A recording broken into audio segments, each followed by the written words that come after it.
Hey, what's up you guys, it's Connor, and today I'm going to be doing a book review for The Shadow Club by Neal Shusterman. If you guys don't know, this is Neal Shusterman's first published novel, and it was published originally in 1988 and then was kind of republished in 2002 and got a sequel. I'm actually seeing Neal Shusterman in a few days at YALLFest, so I wanted to go back and read some of his backlist stuff, and I figured why not go all the way back and start off with his first published work.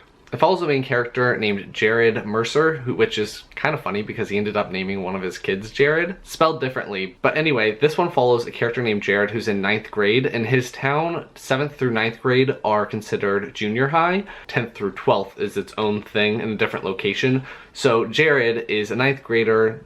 The 9th graders are the top of the food chain, and at the beginning of the book, him and his best friend Cheryl start discussing how annoyed they get by certain people that are within their same school, within their same grade, about how they're always second best in something. For Jared, he is a runner, and he always gets second to this one kid named Austin, and Cheryl is always second in her singing abilities to her younger cousin named Rebecca, and Cheryl's younger brother Randall is always second best at swimming. So all of these different children are second best in things. It has been really bothering them lately, especially because the people that are better than them have been throwing it in their faces and have basically been bullying them for being second best when, you know, second isn't that bad. So anyway, at the start of their 9th grade year, they decide that they want to make a club called the Shadow Club, and they invite a bunch of other kids who are second best in different things. They decide at this club meeting that they're going to start playing pranks on each other's arch nemesis. So someone else would play a prank on Jared's enemy, who is Austin, and someone else would play a prank on Cheryl's enemy, which is her cousin. And they start off as these little things, but then it grows out of control. It becomes a huge freaking mess. As usual with my book reviews, I'm going to go through my pros, go through my cons, give you my rating, and be done. I'm actually going to start off with a couple of neutrals that I had because they belong at the very front. The first is something that I know that a lot of readers don't appreciate in male protagonists. When they're reading from a male protagonist, they don't like reading about how the male middle grade aged, junior high aged kid notices all of the breasts around him. So know that in the first few chapters, Jared notices how his classmates are growing in certain areas. I don't particularly mind that because that's kind of how kids are at that age. If you're going to be bothered by that, know that going in. It stops after the first few chapters and the focus is on something completely different about these pranks and everything like that, but at the very beginning he does notice those things. And the other thing that I wanted to mention before getting started was that there are a few things that could be potentially triggering for people. The main one would be some very intense physical and emotional bullying. There's a lot of bullying that goes on in this. These pranks could really be viewed as bullying, and the people that are best at things have been bullying the second best kids for a long time. So there's just a lot of bullying going on back and forth, and with that, I think that there should be a trigger warning for potential suicide. And then there's also something that was making me so mad. This is a con, but I'll talk about it later, is that there are some animal pet deaths in here that are done on purpose. Like animal cruelty would be that word that I'm trying to think of right now. So there is some animal cruelty going on in this. So my first pro is that I really thought that this book did a very good job of eliciting an emotional response from me. I was getting so angry while reading this. I don't think I've ever read a book where I've hated almost all of the characters, every single one. All of the people that are in the Shadow Club, all of the people that were best at whatever the Shadow Club members were second best at. I hated the vice principal slash guidance counselor, Mr. Green, a lot. He was just And then this kid who's kind of an outsider and a weirdo, Tyson, I was also getting very frustrated with him. He's got a lot of other things going on, but he was still making me angry with how they were treating each other and how they were talking to each other, and it was just like, oh my god. I was getting really upset. And what was actually even more annoying about it was that I understood where a lot of these people were coming from. Like, I knew how it feels to be second best in something. At the state track meet my senior year of high school, my 4x400 team got second by 0.001 seconds.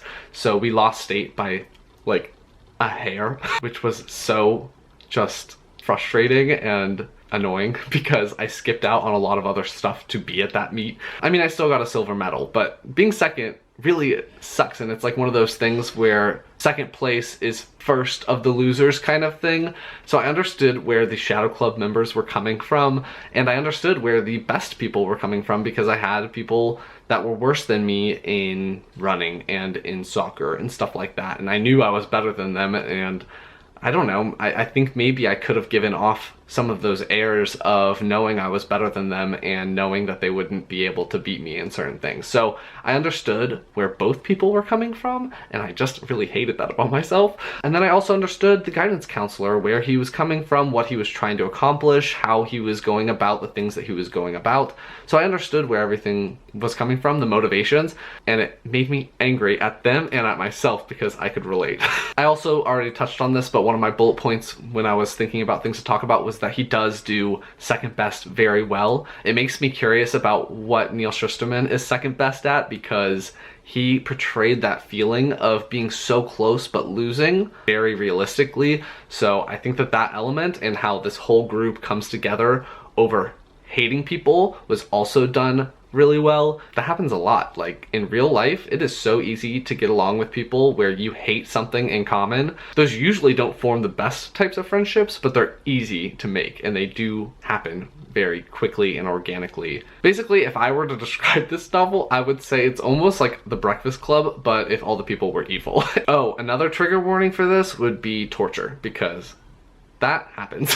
Another thing that I really liked was that I really liked the writing in this. I was very hesitant about the writing because I really love Neal Shusterman's more recent works. I love the Skinjackers trilogy. I really liked Unwind.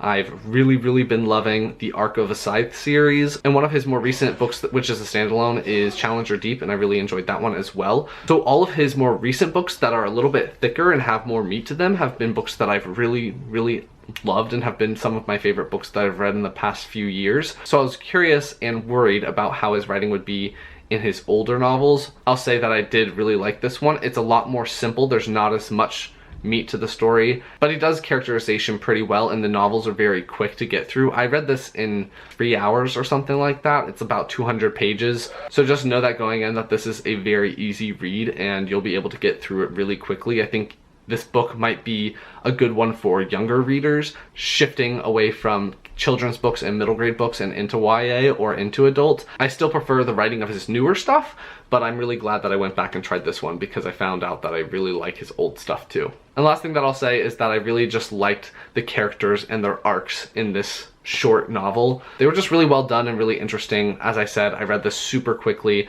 I read it in a few hours because I couldn't put it down, so I definitely recommend it for those things. Now I'm going to talk about a couple of cons. The first one is that within 20 pages of the ending, I realized that it wasn't going to be as wrapped up as I was hoping that it would be. I would say that the ending is a little bit rushed and not as fleshed out, and you don't really know what happens to all the characters. And with that, I think that the ending of this book wasn't what I would expect it to be because of what happens in this novel. I thought there should have been more serious consequences for how these pranks get out of control and who they're coming from and all of that. I think that there should have been a lot more serious consequences. Like there should have been maybe some arrests and stuff, because holy crap, the stuff that goes on in this novel is intense. Again, I really did not like the animal cruelty that's in this. I have a lot of pets. I really love my pets. I think that most people do. Any pet, if you purposely get it killed or kill it, that's evil and terrible, and I think that that should be explained, and it really wasn't in here. It was kind of like, oh, well, it's just like a small little critter. That's fine. And I was like, no way, that's not fine. There were some animals in this that were killed, and I was just like, one, that is emotionally traumatizing. Intentional infliction of emotional distress kind of thing. And two, those critters cost a lot of money. One, to just get them and to maintain and to take care of them properly and everything like that. So I was like, whoa. So did not like anything about that. And the last thing that I didn't really love about this novel was that this one kind of relies a little bit too much on stereotypes.